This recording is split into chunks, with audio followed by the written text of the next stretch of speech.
নমস্কার, আসসালামু আলাইকুম। আমি ডক্টর রফিকুল হাসান মালদা থেকে বলছি। আমার কাছে বিভিন্ন ধরনের রোগী বিভিন্ন সময়ে আসে, এক একজন এক এক রকম প্রশ্ন করে। আমার একটা ফেসবুক পেজ রয়েছে, তাতেও দেখি অনেকে অনেক কিছু প্রশ্ন করে বসে। তো সেইগুলো আমি লেখার মাধ্যমে একদিন উত্তর দিতাম।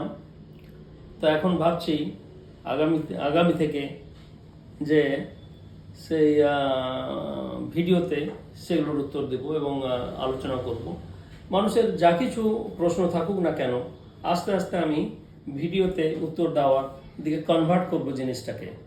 কারণ দীর্ঘদিন ধরে আমি লেখার মাধ্যমে, পোস্টের মাধ্যমে দিতাম। তো আমার মনে হচ্ছে যে ভিডিওতে যদি করি সেটা আরও হয়তো সুন্দর হবে। আপনারা আমার এই জিনিসগুলো, আমার ফেসবুক পেজটা ফলো করুন, দেখতে থাকুন।